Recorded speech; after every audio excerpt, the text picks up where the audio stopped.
boa noite, meus amigos. Estamos aqui de volta, como sempre, começando o nosso programa, invocando a Santíssima Virgem Maria e o Santo Padre Pio de Pietrelcina, para que roguem a Deus que nenhuma injustiça se cometa nesse programa.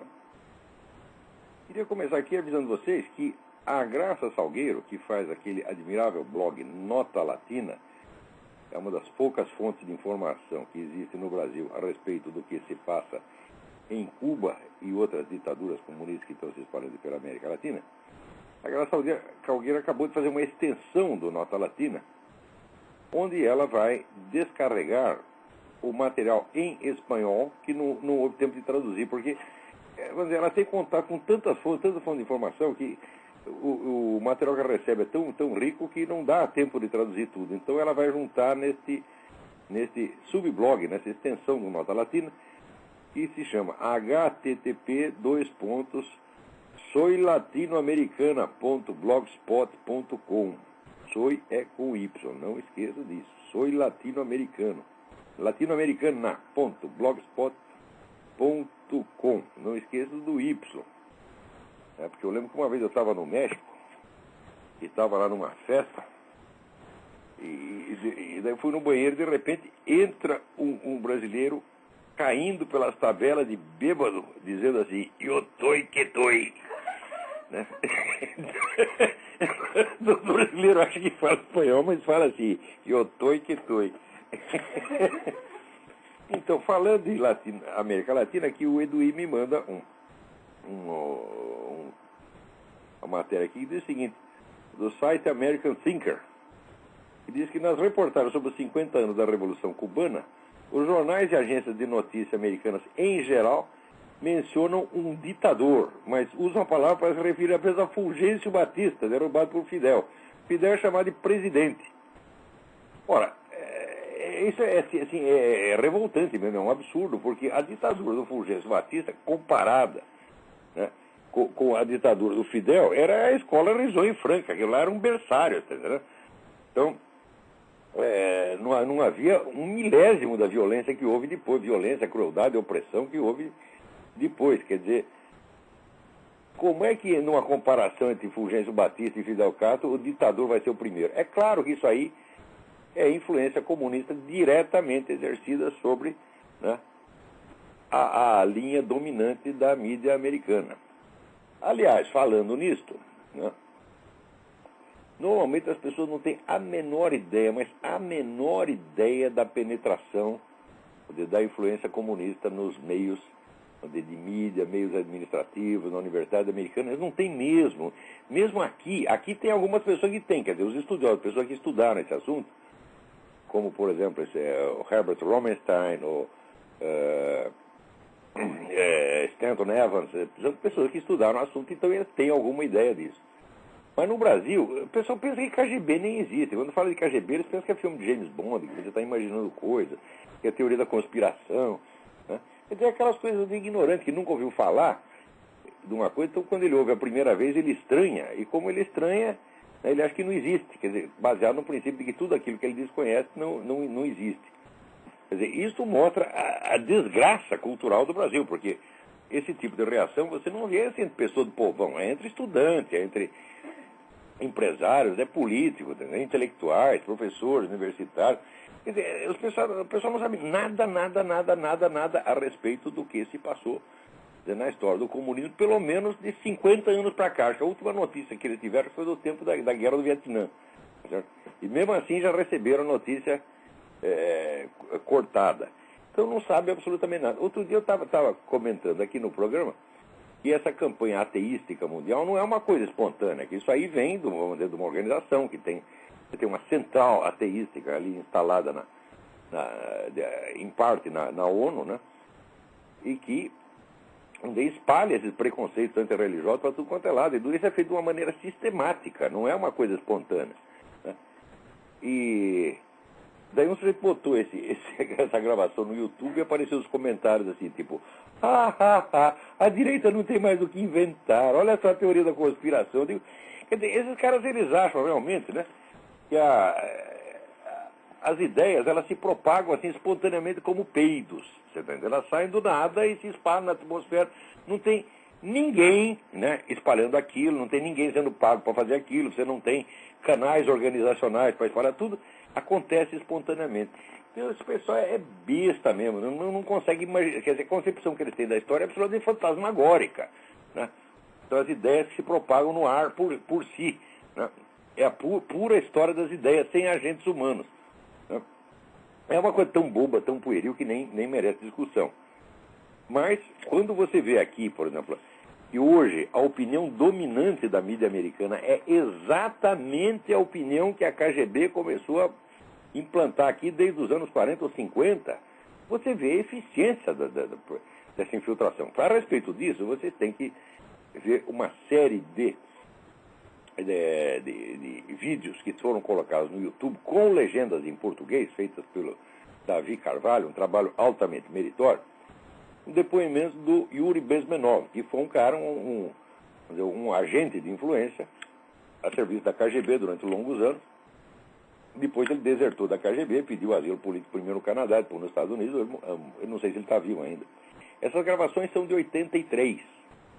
E ele descrevendo, vamos dizer, a primeira coisa que ele diz é o seguinte, é que quando fala em KGB, o sujeito logo pensa em espionagem, sabotagem, etc, etc. E que isso é uma ideia romântica, né, espalhada pelos filmes de Hollywood, que não tem nada a ver com a realidade. Ele diz, por exemplo, a atividade de espionagem, né, ocupam no máximo 15% dos recursos da KGB. 85% são dedicados à subversão. E o que é subversão? Subversão consiste em você minar as forças do inimigo, principalmente na esfera cultural. Primeiro, combate cultural, contra a religião, contra a moral, contra a família, etc, etc. Então você vai minando essas bases aí e passa por uma série de etapas, quer dizer, é uma obra de engenharia, subversão. Quando começa, primeiro minar os princípios religiosos e morais, depois termina, no fim, numa crise. E na crise, daí o pessoal começa a clamar por um salvador, por um Messias. Ele disse isso em 83, todas essas etapas se cumpriram e acabaram de eleger um Messias aqui. E o pessoal acha que a KGB não funciona. A KGB só mudou de nome, agora chama FSB. Não foi demitido um único office boy da KGB. Não conta com o orçamento dela, que é totalmente secreta, que ninguém tem acesso, jamais tenha diminuído. E a pessoa não leva em conta o seguinte, que só dentro da Rússia a KGB tinha 500 mil funcionários. 500 mil funcionários. Isso significa que a KGB é a maior organização de qualquer tipo que já existiu ao longo de toda a história humana. E o pessoal então vê os efeitos da ação discreta da KGB e imagina que tudo veio do nada. Né? Agora, claro que não é só a KGB, tem outras fontes interessadas. Né? Tem todo esse pessoal globalista, tem a turma da ONU, tá certo? Tem a subversão islâmica, que é feita, vamos dizer, sobretudo, através de organizações pseudo-espirituais chamadas tarikas, que dizem que nós só nos dedicamos a coisas espirituais, nós queremos elevar vocês vamos dizer, ao estado de, como é que se diz, o que eles chamam a unidade suprema, vocês vão virar a unidade suprema, vocês vão virar o próprio Allah, né? 3 dias por semana, tá entendendo? E vem com essa história toda, e na verdade a coisa é um instrumento de penetração política e de destruição do adversário. Isso é claro que é, meu Deus do céu. Tem gente que não quer ver, por quê? Porque está ele mesmo envolvido. Desde os anos 60, todo mundo se deixou encantar por esse negócio oriental. Então tem um monte de gente aí entrando em tarica. Tem tarica, pseudo-tarica, sub-tarica, meta-tarica, infra-tarica. Então tem todos eles se encantando por essa coisa e não percebe que isso tudo é um instrumento de guerra civilizacional. Tá entendendo? Então, isso aí não é que o sujeito se converteu a outra religião. Não, ele entrou numa organização esotérica associada a essa religião. Essa organização esotérica já tem realmente uma existência semi-secreta que lhe permite agir de maneiras inusitadas. Por exemplo, eu estive num congresso de religiões comparadas uma vez, e tinha lá representantes de todas as religiões, tinha representantes do Islã, do catolicismo, do protestantismo, da ortodoxia, do budismo, do hinduísmo, do Raikoparta, cada um expondo lá, discutindo os problemas desde o ponto de vista da sua, entre aspas, religião. Quando fui ver, daí eu conheci um sujeito lá que era o chefe de uma tarica, tá entendendo? E quando fui ver, todos aqueles caras eram membros da tarica, quer dizer, estavam trabalhando para o Islã em segredo. Quer dizer, eu vi isso com meus próprios olhos, isso não é uma opinião, eu vi isso aí. Então, isso acontece, pô, tá entendendo? Então, quer dizer, além da KGB ainda tem essas outras forças, que às vezes são aliadas, às vezes são concorrentes, né? No Islã é assim, a relação do Islã com o comunismo é amor-ódio, né? Ora eles bombardeiam todo lá, invadem o Afeganistão, matam todo mundo, ora eles soltam dinheiro para todo mundo, tá certo? Para uma luta conjunta contra o inimigo imperialista, que nem estão fazendo agora, essa campanha anti-Israel, essa campanha vergonhosa, tá certo? Para impedir Israel de reagir aos ataques, porque os caras soltam bomba lá todo dia vem bomba da porra da organização palestina. Todo dia. Em bomba do Hamas, dos pobrezinhos dos palestinos. Daí chega um dia o israelense enche o saco, vai lá e solta umas bombas por sua vida, daí o mundo inteiro, cuidadinho dos palestinos. E evidentemente, vocês sabem, na Palestina só tem criança. Né? Né? Então, antes de ter a guerra, já tem todas as fotos das criancinhas estraçalhadas. Né? Imediatamente aparece na televisão do mundo inteiro. Criancinha, criancinha, criancinha, criancinha, criancinha. É um negócio impressionante, porra. Né? Agora, em Israel não nasce criancinha. Em Israel as pessoas nascem com 50 anos. Né? Não tem nenhuma criancinha, jamais nenhuma criancinha foi estourada por bomba, porque não tem criancinha. Né? Criancinha só do lado palestino. Então tem lá um bando de homens de 40, 50 anos perseguindo criancinhas de 5, de 6 e de 3 anos. É isso, é a imagem que essa merda dessa mídia transmite para as pessoas. As pessoas aceitam isso e querem que a gente discuta isso seriamente. Então, olha, esse negócio de questão de Israel não tem nem o que discutir. Israel fez o que tinha que fazer. Tem que invadir aquela coisa, acabar com esse Hamas, quebrar a espinha do cara para eles nunca mais se levantarem. E diálogo caralho, não tem que ter diálogo nenhum com essa gente, não tem diálogo com bandido. Porque esses caras, olha, presta atenção. Tem entidades, criaturas, tá certo? Entidades e pessoas que você não pode derrotar, você só pode destruir. Eu dou um exemplo para você. Você pode derrotar uma barata? Não pode, você só pode esmagar ela. Não há nada que você possa fazer além de esmagar ela. Você vai discutir com a barata? Não dá. Você vai assustar a barata? Tá bom, você assusta, ela corre para baixo do armário. Você vira as costas, ela vem de novo, porra. Você tá entendendo? Depois de acontecer isso umas 60 vezes, você vai e pisa na barata. Daí você diz, você fez a reação desproporcional. Não é reação desproporcional. É que esse tipo de ataque você não pode derrotar. Tá certo? Não se derrota o terrorismo. O que se faz é destruir a organização terrorista, matando todos os seus membros. Não há outra maneira. Porque enquanto tiver um, o desgraçado vai arrumar um segundo e um terceiro.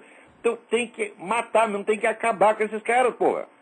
E mais ainda, Israel está fazendo a coisa certa. Maquiavel era uma besta, mas de vez em quando dizia a coisa certa. Ele dizia o seguinte, quando você tem que fazer o mal para as pessoas, é melhor você fazer tudo de uma vez. O bem você vai fazendo de pouquinho o resto da sua vida, mas o mal é tudo de uma vez. Né? Para não prolongar a agonia. Né? Porque isso aí só cria revolta e dá impressão de fraqueza. Então você tem que fazer tudo de uma vez. E Israel está fazendo isso. Vai lá já. É que nem na Guerra dos 6 Dias. Vai lá já dá um jeito desse filho das putas logo. Entendeu? Então, você volta lá para sua fronteira, não me encha mais o saco, não venha mais aqui. Não vai dizer que Israel está querendo invadir. Você imagina Israel, né, querendo aí ocupar, né? Ocupar o Irã, ocupar o Iraque, ocupar a Jordânia. Diz, com quem? Vocês já fizeram as contas, porra? Tem 18 milhões de judeus no mundo. Não dá para ocupar a cidade de São Paulo, caralho. Quer dizer, que caça de imperialismo é esse que não tem nem gente para mandar lá? Né? Quer dizer, você fazer uma penetração imperialista, você tem que ter tropas, tem que ter gente. Que nem na China. Na China tem, vamos dizer, em Lhasa, no Tibete, tem mais soldados chineses do que tibetanos. Por quê? Porque está sobrando chinês. Na Segunda Guerra, os russos, como eles tinham poucas armas, o que eles faziam? Mandavam um monte de soldados sem arma na frente para o alemão matar. Tá certo? E daí ele matava 19, quando chegava no 20º, o russo matava o alemão. Só que perdeu 20. Tá certo? Então, tem gente sobrando. A Rússia podia manter tropas. Não é 2 ou 3 soldados que nem os americanos. Não é uma base americana. Não. Eram exércitos inteiros que tinha ali na Hungria, na Romênia, na Polônia. Para eles era uma moleza fazer isso, porque está sobrando russo, portanto está sobrando que você podia jogar eles pela janela. Manda o cara para a guerra sem munição para morrer. Né? E assim como esses caras aí também, esse pessoal radical islâmico, tem tanta gente que eles fazem escudo humano. Aliás, escudo humano cheio de criancinha, a coisa mais covarde, mais criminosa que eu vi no mundo, usar criancinha de escudo humano.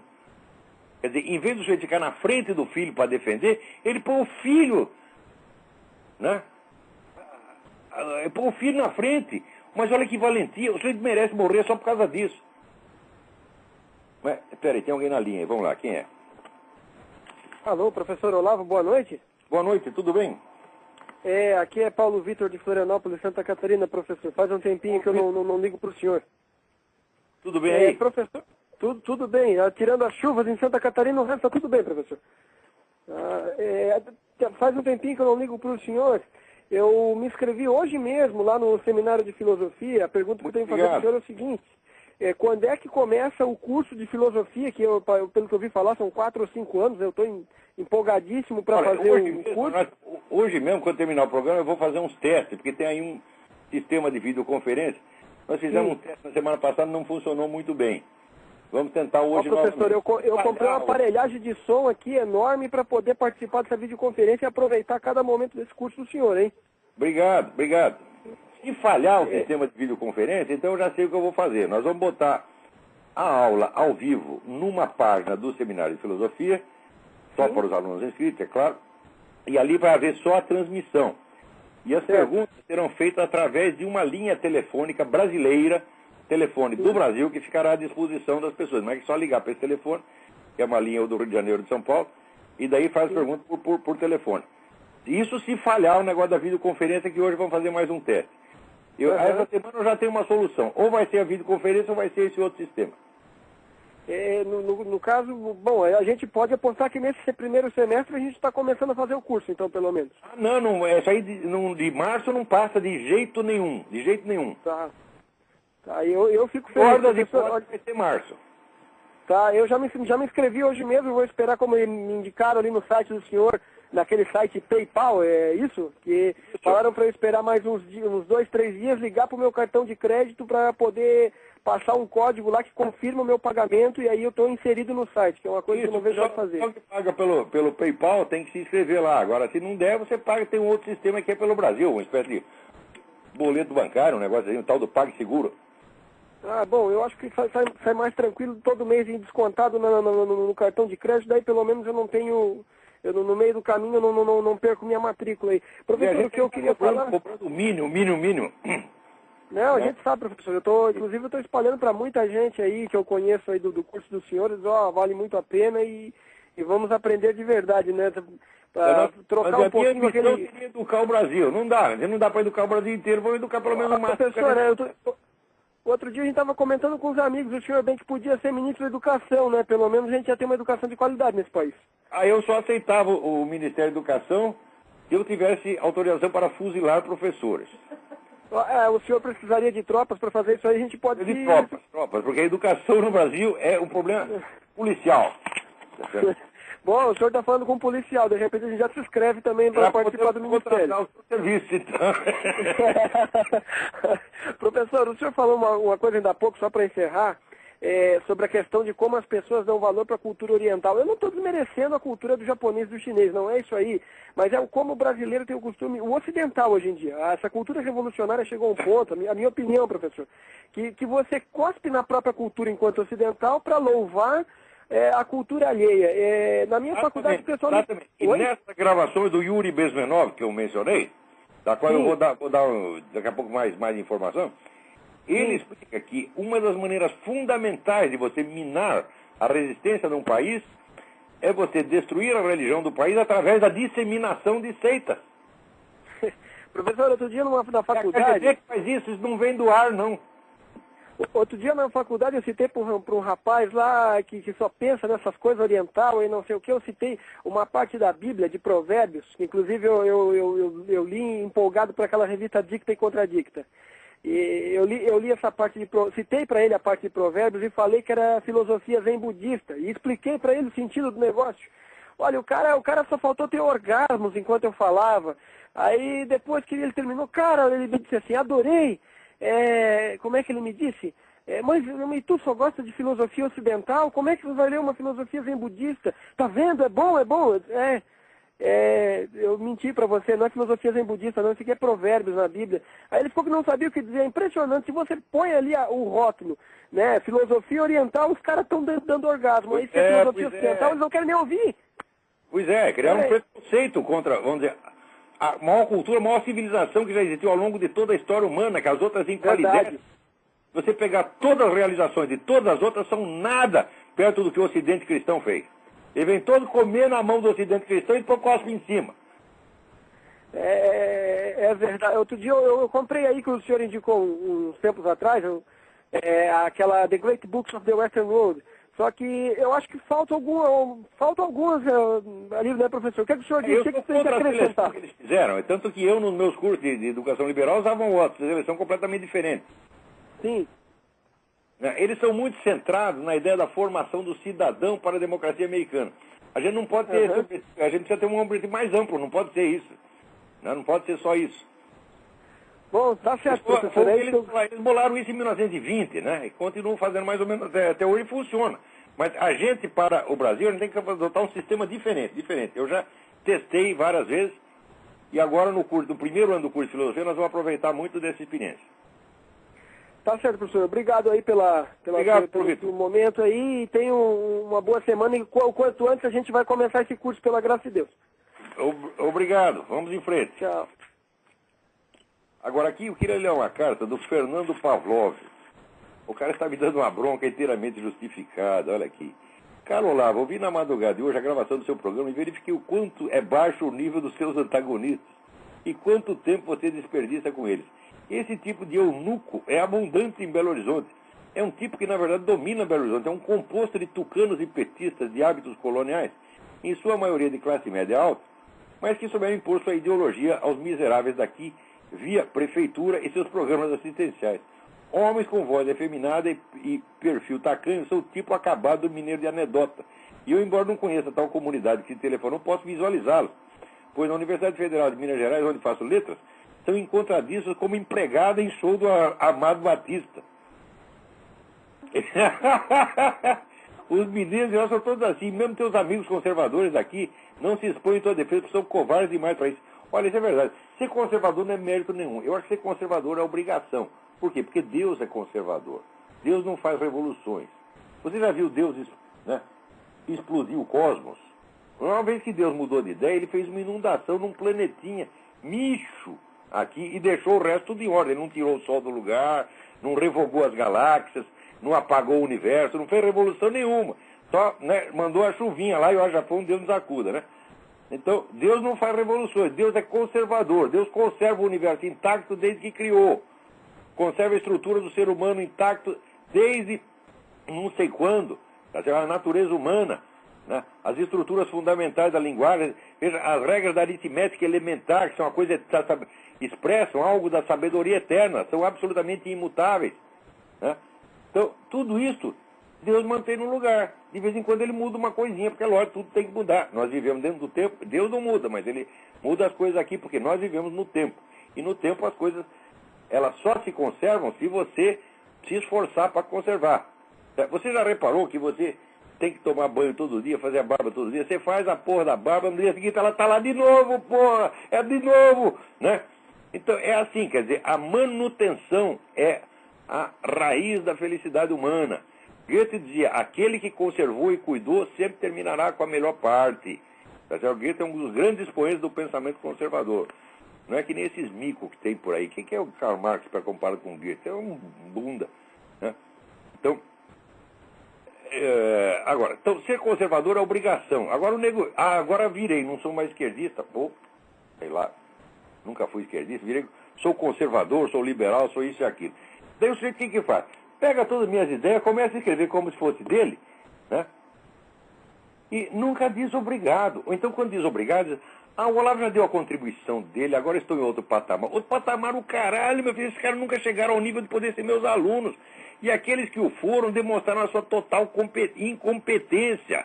Aqueles que foram meus alunos um tempo e daí saem cagando regra, dizendo, o Olavo já deu a sua contribuição à minha evolução, mas agora já estou evoluído. Ah, porra! Evoluído. Você virou o Pithecanthropus erectus. Isso é que você virou, pô. Você era, sei lá, você era um... Né, era o Pithecanthropus, agora você passou para o estado de sagui. Tá certo? E acha que evoluiu. Tá entendendo? Eu digo, olha, meu filho, Aristóteles estudou 18 anos com Platão. 18 anos. Você tá entendendo? E durante os 8 anos não deu palpite. Agora os negros veio assim 6 meses de aula, né? e daí sai cagando regra, dando curso e, né, opinando. É justamente o que eu pedi para não fazer. Né? Eu peço aos meus alunos abstinência, voto de abstinência em matéria de opiniões por 20 anos. Fique quieto, guarde suas opiniões para si. Eu fiz isto e isso me fez um bem extraordinário. Eu comecei a opinar em questões públicas aos 45 anos. Tá certo? Quando eu tinha certeza de que já não precisava mais do aplauso, não podia ser corrompido pelo aplauso, nem intimidado pelos tomates, porque eu estou cagando e andando porque os caras pensam de mim. Né? O sujeito diz, eu gosto muito dos seus escritos, a prova que você é um rapaz inteligente. Provou algo para você mesmo. Para mim você não provou nada, porque o meu lema, eu adotei o lema do Dom Quixote, e eu sei quem sou. Eu sei quem sou eu sei das minhas virtudes, sei dos meus defeitos, sei dos meus méritos, sei dos meus pecados, melhor do que ninguém. O que quer que você me xingue não significa nada, porque se eu tiver o defeito que você está me imputando, pode ter certeza que eu mesmo já me xinguei daquilo. E pior do que você está xingando. Tá certo? Então, eu não sou, vamos dizer, não sou mais corruptível por essas coisas. Por dinheiro eu não sei, nunca ninguém me ofereceu. Assim, olha, está aqui 20 milhões de dólares para você ficar quieto. Nunca me ofereceram. Olha, se eu entrar num mutismo total depois de uma oferta dessa, você sabe, o Olavo foi vendido. Tá certo? Mas muito provavelmente eu vou pegar os 20 milhões e vou continuar falando do mesmo jeito. Então, mas olha aqui, lá vem, continua aqui o Fernando. Peraí, tem alguém na linha, vamos lá. Alô, quem é?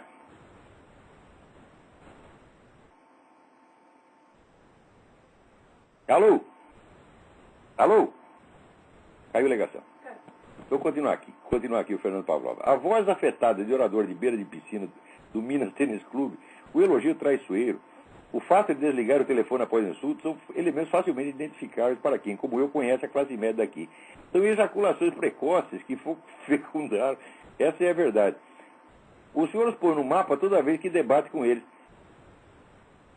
Eu acredito que se são mesmo 4 mil os membros dessa maçonaria anti-Olavo, não passa disso o número de seus leitores, ou seja, eles próprios. São 4 mil autores e 4 mil leitores. Eu duvido que as mães desses sujeitos leiam o que eles escrevem. Né? Porque se escrever, vai bater na bunda deles. Né? E assim vai. Olha, está muito boa essa sua carta, Fernando Pavlov. Você tem toda a razão. Deixa eu dar uma notícia, nem tudo está perdido aqui. O deputado federal Miguel Martini vai entrar com uma representação contra o edital do Ministério da Saúde que abre licitação para a compra de 15 milhões de lubrificantes à base de água, conhecido KY, para ser distribuído aos homossexuais. Não é homossexuais, querem distribuir isso nas escolas e distribuir pintos de borracha. Quer dizer, olha, o que você acha que... Qual é a mensagem que está implícita? Eu dou para o sujeito um pinto de borracha e um tubo de KY. O que você acha que eu estou sugerindo a ele? Onde, né? Ó, meu filho, você enfia isso aqui no... O quê? Na gaveta? Ora, porra. Quer dizer, esse ministro temporão, ele está mandando o país inteiro tomar no cu. Eu, quando mando a pessoa tomar no cu, é só a sugestão verbal. Eu não estou dando um pinto de borracha nem KY para ninguém. Se bem que eu devia. Tem uns caras aqui que se eu tiver endereço deles, eu vou mandar o pinto de borracha e o KY. Dizendo, olha aqui o que você deve fazer. Tá certo? Agora, o ministro está mandando o país inteiro tomar no cu já desde a infância. Né? E ainda custa muita grana. Ele toma dinheiro do contribuinte para mandar o próprio contribuinte tomar no cu. O KY vem por uma questão de caridade, você entende, né? Quer dizer, manda um pinto de borracha, mas ele não é tão mal assim, ele manda um pouco de KY também. Porra, isso aí tá virando uma palhaçada, tá? Então aqui, parabéns, deputado Miguel Martini. Cai de pau em cima desse vagabundo, mentiroso, vigarista desse ministro José Temporão. Né? Peraí, tem alguém na linha aí. Alô? Alô, Olavo? Eu? É Ayrton do Rio de Janeiro? Ayrton, tudo bem? Tudo bem, Olavo? Tudo bem, graças a Deus. Olha só, eu estou ligando por favor para duas coisas. Primeiro, para mandar uma mensagem para aquele babaca que ligou semana passada, né? Que abraço por trás é coisa de viado, hein? Pois é, olha, ele me mandou uma outra mensagem e terminava assim, um abraço por trás. Daí eu respondi coisa de viado. Eu respondi aqui, ó, meu filho, cada vez que eu dou um peido, lá vem você querer atrás. Você precisa parar com isso, porque essa sua atração por gases intestinais É por narcisismo, você está entendendo? É isso mesmo. No peido ele se reconhece, no peido e daí quer me abraçar por trás. Que bandia, tem que parar com isso, pô. E essa semana eu entrei aí no Orkut, né, na comunidade, eu nunca tinha entrado no Orkut, eu não sou aceito esse negócio, não. Aí eu vi a comunidade do Olavo nos odeia, né, só tem idiota, rapaz, só escrevem 2 linhas e assassinam português, falam coisas idiotas, é inacreditável o nível, viu? 3.600 otários. Opiniões o tempo todo, tá entendendo? Agora que eu já falei que eu queria, você, por favor, poderia me dar a definição de ciência? Porque talvez tenha várias definições semânticas, né? E essa semana tem uma discussão aí no blog do Tony Belotto sobre criacionismo, e ele estava achando que a teoria da evolução das espécies é cientificamente comprovada, e outros idiotas também, que não é, não é? E é só isso, eu vou desligar agora para dar vez a outro, se você puder dar essa definição de ciência, eu agradeço. Um feliz 2009 para você e para a sua família. Abração. Para você também, obrigado. Então, olha, essa é a definição de ciência. O que é a ciência? Quer dizer, a ciência é uma das modalidades do exercício da razão. A razão é uma capacidade humana, que ela existe por natureza, mas ela é descoberta ao longo da história. Ela não aparece assim, pronta e acabada. E ela é descoberta precisamente a partir do momento em que onde aquele complexo inicial das civilizações mitológicas se rompe e aparece a ideia da divindade transcendente. Quer dizer, a divindade que está acima do cosmos, que não é visível, mas que tem em si o segredo da estrutura e da ordem do cosmos. Esse é o despertar da razão. De maneira que quando a pessoa diz, a religião e a razão são contrárias, não, sem a ideia do Deus transcendente não há razão, não há de maneira alguma, é impossível. Numa concepção puramente intracósmica da razão, concepção limitada pelo cosmos visível, não há razão. Então, a razão, isso aí é só você estudar. Pega, por exemplo, o livro Order and History, do Eric Voegelin, tá certo? Ou A Descoberta do Espírito, do Bruno Snell. Existem inumeráveis obras, mas esse pessoal não estuda merda nenhuma, então sai falando coisa que não sabe. Então, a partir do momento em que se descobre a possibilidade do conhecimento racional, quer dizer, o conhecimento fundamentado, né, idealmente provado, quer dizer, que tivesse a estrutura, digamos, como de uma demonstração matemática, né, uma demonstração lógica. Então, em certos domínios da realidade, às vezes é possível você estabilizar os métodos de investigação de modo que eles possam ser aplicados repetidamente, né, sob um determinado recorte de fatos. Isso é que se chama uma ciência. O uso geral da razão é a filosofia. Tá certo? Então, o que é a ciência, no sentido atual, experimental? A ciência é um recorte da realidade, quer dizer, você faz uma hipótese de que um certo grupo de fenômenos obedece a uma constante, a uma regularidade. Em seguida, você recorta esses fatos e vai tentar verificar se essa regularidade colocada como hipótese se observa efetivamente ali. Isso que é ciência. Então, esse é um método, a ciência no sentido moderno é um método que se pode aplicar para certas áreas da realidade. E mesmo assim, ela continua dependendo de um uso mais profundo e mais geral da razão, tá certo? Que é o que se faz na filosofia. Então, eu não acredito, quando as pessoas dizem, as ciências se tornaram independentes da filosofia, isso é uma besteira muito grande, jamais se tornaram. Uma ciência não pode ser independente, porque a mesma coisa que dizer, se tornou independente do uso da razão. Quer dizer, só vigora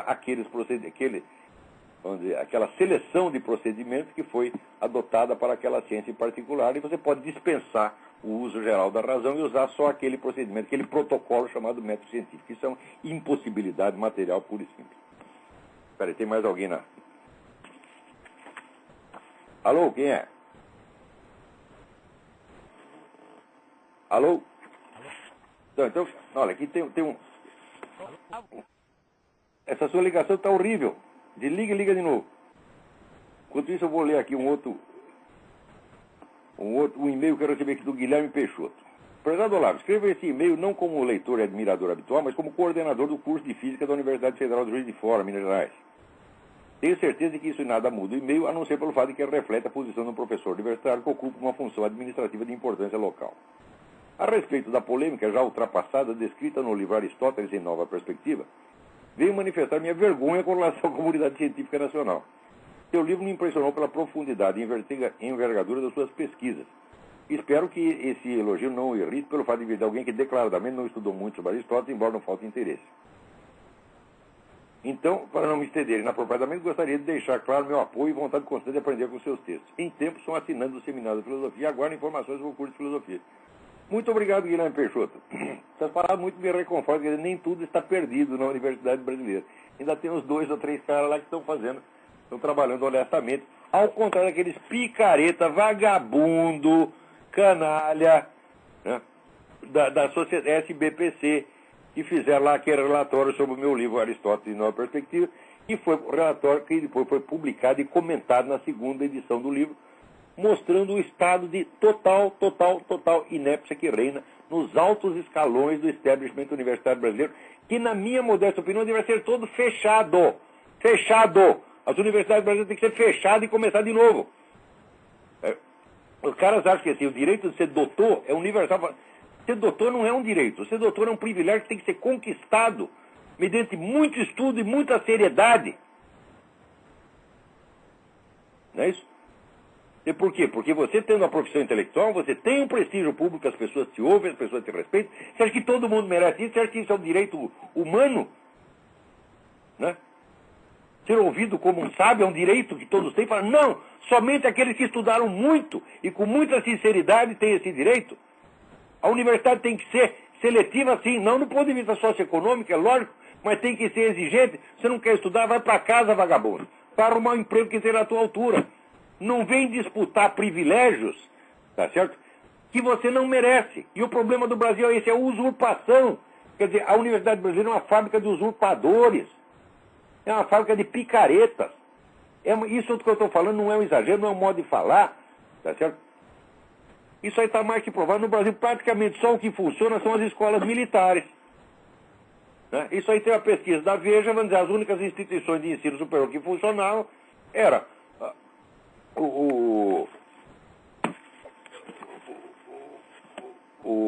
Escola de Comando de Estado-Maior do Exército, né?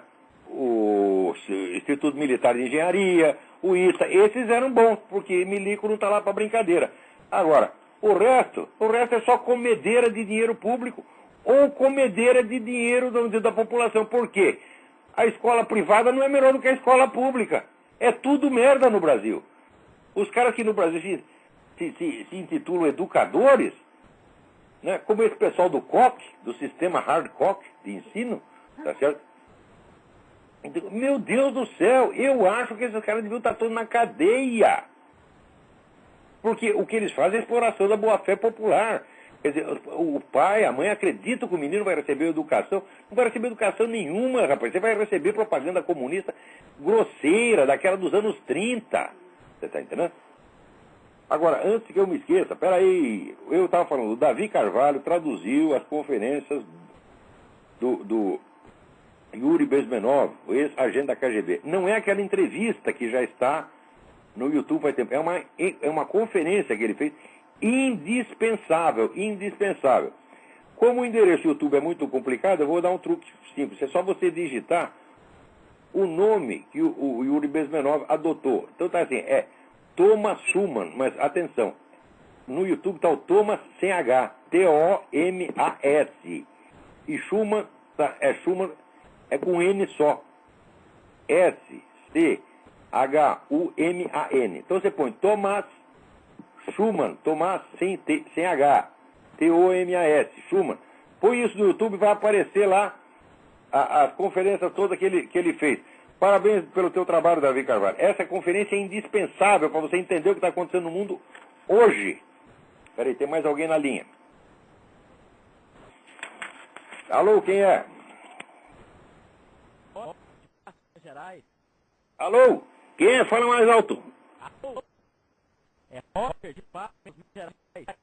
Meu Deus, a ligação está muito ruim, você me desculpa, eu não consigo ouvir. Alô? Está muito ruim essa ligação, não consigo ouvir. Às vezes dá azar a ligação, umas ficam tão boas, outras ficam ruins. Tem outra pessoa aí no... Alô? Alô, Olavo? Eu? Muito obrigado, aqui é o Davi Carvalho.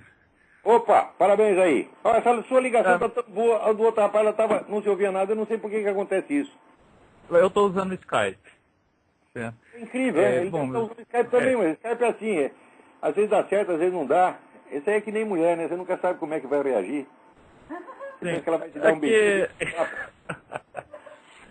Bom, Olavo, eu queria também fazer uma nota aqui, que é o seguinte. Essa palestra do Yuri Bezmenov, ela é quase, mais ou menos um resumo do que, ou também uma espécie de comentário do que está escrito no livro dele, Love Letters to America, certo?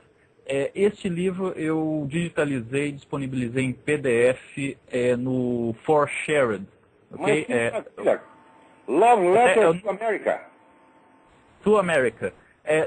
Então, o ForShared é o www.4shared de compartilhado. Shared de compartilhado. Shared com D no fim? Com D no fim. Compartilhado. .com, certo? Você tem que digitar lá o Thomas Schumann, ok? Com a grafia, aquela grafia do YouTube, certo? Tá bom. Tem H e tem dois N's, tá certo. Isso, exatamente, porque não é a grafia padrão alemã, certo? É aquela grafia mesmo, tudo bem? Tá certo, é alemão de mexicano. É alemão de mexicano, exatamente. Tudo bem? Esse livro é maravilhoso. Também é um livro de 50 páginas, curtinho, certo? A única coisa que ele não comenta é aquelas sugestões para retornar o processo. Sim, que são muito, muito importantes. Mas a parte analítica eu achei mais importante também, porque o que fazer contra, a situação muda, tá entendendo? Então o remédio de ontem às vezes não funciona hoje. Sim. E também, mas, obviamente... Esse trabalho que você está fazendo, viu? Divulgar isso aí. Isso aí é obra de compaixão que você está fazendo. Porque a ignorância total sobre isso transforma as pessoas em vítimas inermes. E pior, aquela vítima que defende o bandido, a vítima que se volta contra quem quer defendê-la, né? E fica a favor do bandido. Isso aí é que nem o sujeito está batendo na mulher, você vai ajudar ela, daí ela fica os dois batendo em você e ela dizendo, não, mas ele é meu marido, ele tem direito de me bater, você não pode se meter. Então daí você apoia dos dois, tá entendendo? É o que acontece. Esse pessoal é enganado, explorado, usado pelos comunistas, e se você vai apontar isso, eles ficam indignados com você. Quer dizer, eles não se incomodam de que os explorem, de que os usem. Você só não pode tentar educá-los. Eu não sei quem foi que falou, mas é uma frase certíssima. Ele diz, o maior pecado aos olhos do mundo é tentar educá-lo.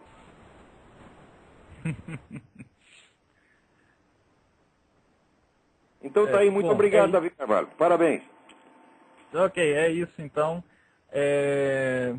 Bom, olha, vem mais material aí pela frente, ok? Legal, obrigado. Ok, então um abraço. Parabéns, um abração. Agora aqui o Luiz Eduardo Melo de Castro me escreve aqui, chamando atenção para a frase que eu botei no artigo A Diplomacia das Sombras. A penetração russo-chinesa no negócio do Brasil através de uma infinidade de testes de ferro é impossível de medir, mas em geral, onde você lê Espanha, deve entender Rússia. Ele pede maior esclarecimento. Luiz Eduardo, não posso lhe dar. Eu tenho informações de fonte segura, tá certo, porém confidencial, que tais firmas, né, nominalmente espanholas, são dinheiro da KGB. Eu não posso dizer de onde tirei essa informação, espero poder mais tarde, espero que seja liberado, mas a informação é boa, e é de gente que está muito por dentro. Então mais tarde esclarecerei isso. Alô, quem é? Alô? Eu? Minas Gerais. Fale um pouco mais alto.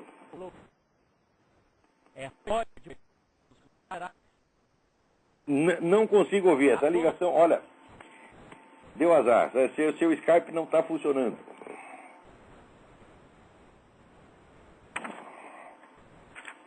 Então, agora aqui me chega uma notícia de que o senhor presidente da República, né, baixou um decreto pelo qual é o seguinte, olha aqui, a pessoa a quem for imputada a prática de crime doloso perderá o registro e o porte de armas. Presta atenção, não é a pessoa que foi condenada por crime doloso, é a pessoa a quem for imputada. É? Isso quer dizer, você tem um sujeito lá, tem um colecionador de armas, se você faz uma queixa, olha, ele bateu na mulher.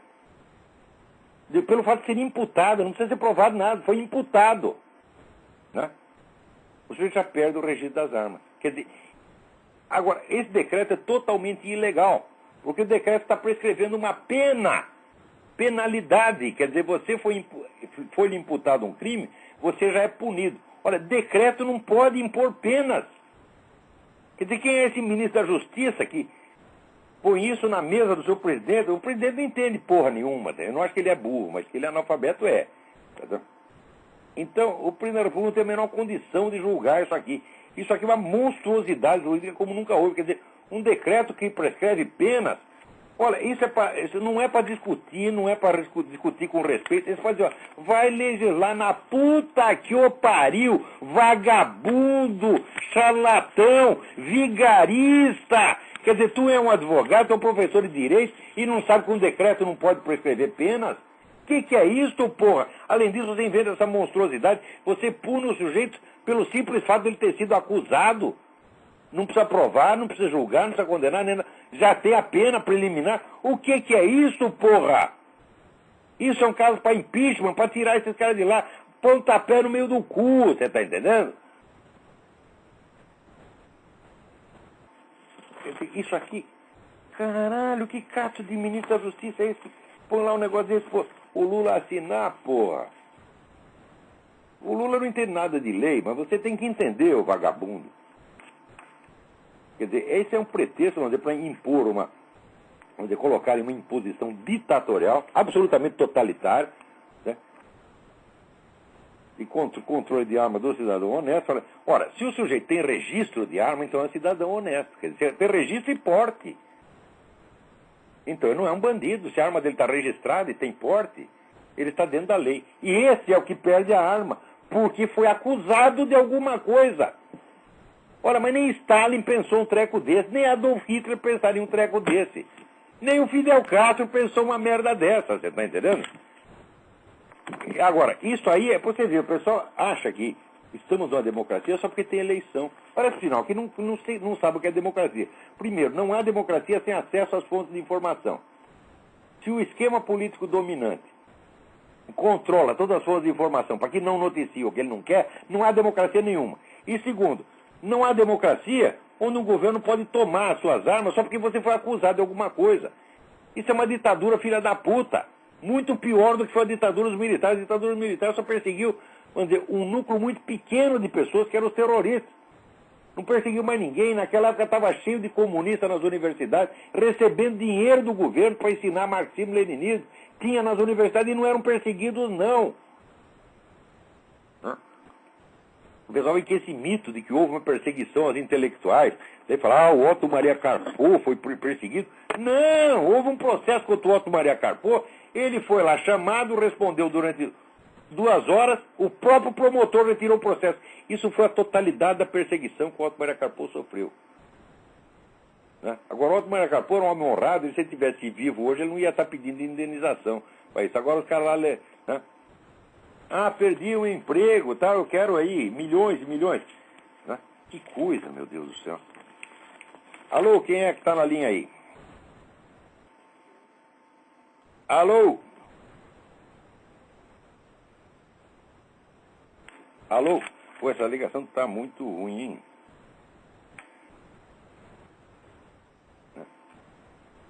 Olha que coisa, hein? Atenção, olha aqui nos Estados Unidos o que estão fazendo aqui. Tem aí uma proposta, saiu no World Nest Daily, né, de que, pelo menos no estado do Arizona, né, Bar Association não é a associação dos bares, é a ordem dos advogados, que o tribunal também chama Bar, né? Então, a ordem dos advogados do Arizona vai exigir que os novos advogados, olha aqui, eles têm que jurar que não deixarão suas perspectivas religiosas sobre a homossexualidade afetar sua representação de qualquer cliente. Quer dizer, que chega lá, por exemplo, né, um casal de lésbica querendo tomar uma criança de um casal hétero, de uma família tradicional, o advogado não pode se recusar a defender, não pode alegar um problema de consciência. Falar, tem um problema de consciência, é contra a minha consciência, não pode ser obrigado a aceitar. Então, quer dizer, daqui a pouco as causas que sejam em defesa da família não terão mais advogados. E se isso, por enquanto é no estado do Arizona, mas pode pegar em outros estados. Né? Agora, aqui também, teve 4 bombeiros que foram punidos porque eles não quiseram participar da parada gay. Eles foram obrigados a ir na parada gay. Então, chegando na parada gay, tinha gente trepando em público, homem chupando a pica do outro na rua, na frente de criança. Daí eles falaram, 4 bombeiros falaram, não vou participar disso. Os bombeiros foram punidos, porra. Caralho. Ó, o que devia pegar é pegar esse comandante dos bombeiros e dizer, olha, então o senhor vai participar lá, só que o senhor é aquele que vai ficar embaixo, tá entendendo? Né? Quando vier o outro com a piroca, né, ele vai entrar com a piroca e o senhor vai entrar com o seu traseiro. Né? Outra coisa, gente que votou, né? Na Califórnia tem lá uma lei, proposição número 8, que define o casamento como um casamento entre homem e mulher. Pessoas que votaram, vamos dizer, no plebiscito em favor da proposição 8 estão sendo demitidas às pencas. As firmas perseguem, botam os caras para fora. O negócio tá brabo aqui, hein? Agora, olha aqui. Olha, cada coisa que acontece. Na Folha de São Paulo saiu um artigo de um tal de Samuel Farber, que é um cientista político, entre aspas, americano, reclamando que o governo de Cuba, tá certo, não foi suficientemente revolucionário. Ele diz que às vezes o governo de Cuba cometeu o crime de agir em defesa de seus interesses nacionais.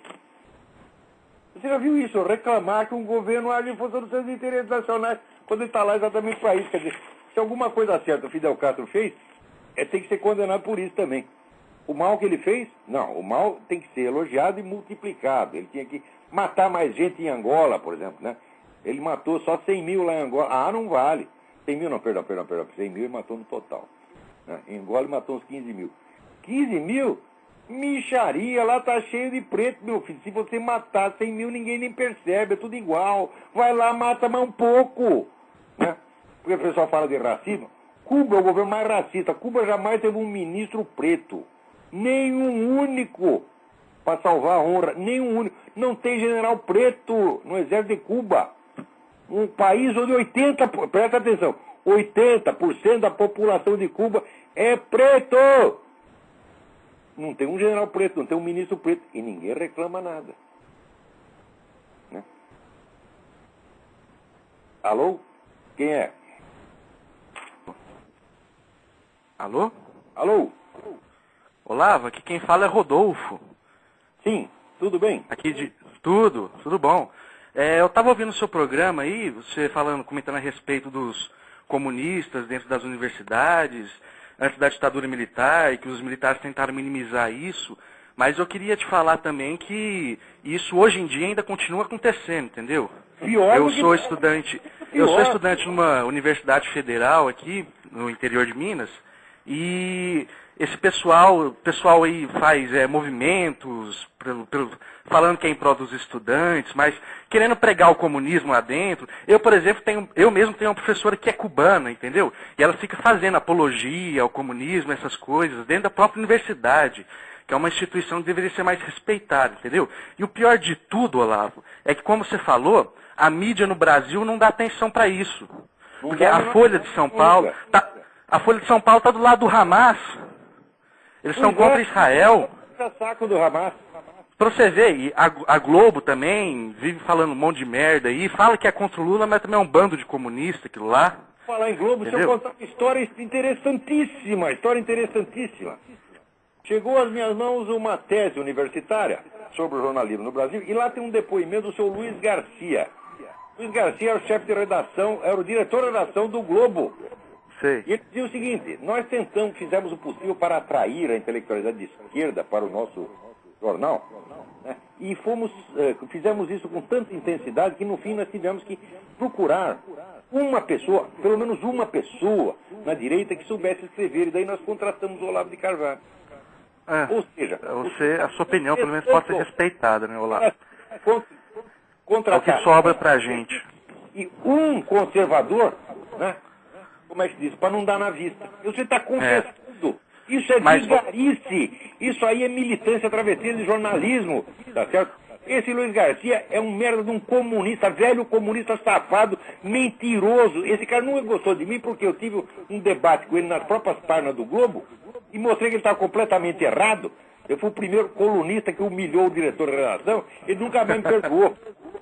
Agora, tá não, Olavo, esse povo não presta, não. A mídia aqui no Brasil não anda salvando nada, viu? Nem um jornal, nem uma emissora. Eu acho que, olha, uma das poucas coisas que anda salvando, uma das manifestações ideológicas aqui no Brasil, é só a comunidade Olavo de Carvalho nos odeia. Que aquilo lá é mara. Beijão, Olavo. Prazer falar com você. Vai tomar no olho do seu cu, moleque. Agora, esse negócio de ficar tocando a campainha e sair correndo. Olha, tudo que tu falou é verdade. O pior, ele sabe que é verdade. Ele sabe que é. Tá certo? Todos eles sabem que isso é verdade. Né? Agora, eles não gostam. Então, eles ficam querendo fazer molecagem. Né? Então, pode telefonar quantas vezes quiser. Toca a campainha e sai correndo. Agora, escapar de tomar no cu, você não vai. Ela não adianta mandar você tomar no cu, porque é só o que vocês querem fazer mesmo, porra. Mas, enfim, como diz o Yuri Bezmenov, a gente deve deixar o inimigo fazer o que ele quer. Né? Se quer tomar no cu, vai tomar no cu. Agora, antes de terminar o programa, eu quero fazer aqui um apelo. Todo mundo conhece o Júlio Severo, esse grande batalhador, tá certo? Pelo cristianismo.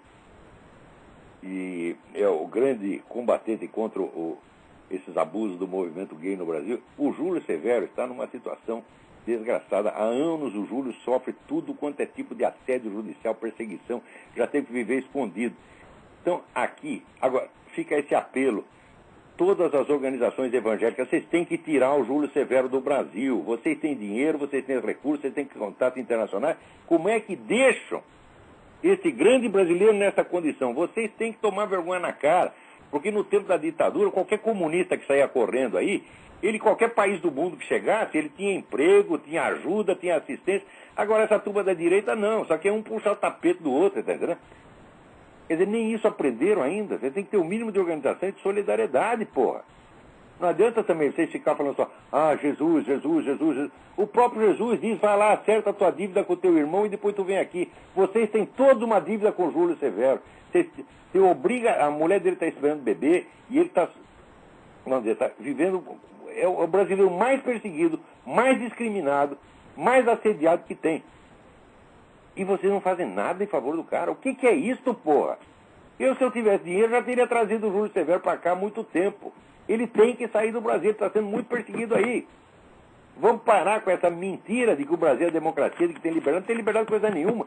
Veja o caso do Júlio Severo, você vai ver se é democracia aí. Porque aqui também tem esse meu movimento gay, mas só que aqui você tem muitos meios de defesa. Aí não tem nenhum. Aí você fica totalmente isolado e ainda os outros cristãos, evangélicos, conservadores, viram a cara, sabe? Não quer ficar perto, né? Ninguém quer andar perto de mim nem do Júlio Severo, né? Porque pega mal. Então, o Júlio Severo tem muita coisa dele que eu não concordo, entendeu? Mas é um grande homem, é um grande homem, é um cristão sincero, é um batalhador, é uma das melhores pessoas que tem no Brasil. Vocês tinham que ter orgulho do Júlio Severo, meu Deus do céu. Agora, se ficam virando a cara, né? Ou então falam bem, mas não querem ajudar, o que é isso? Isso é hipocrisia. São sepulcros caiados, pô. Vamos parar com isso. Até evangélicos e católicos também. Mexam-se. Tá certo? A sua honra está em jogo. Porque a situação do Júlio Severo é uma desonra para toda a comunidade cristã e conservadora em geral. Então, é isso aí. Até a semana que vem. Muito obrigado. E aquele menino do Olavo de Carvalho vai tomar no olho do seu cu.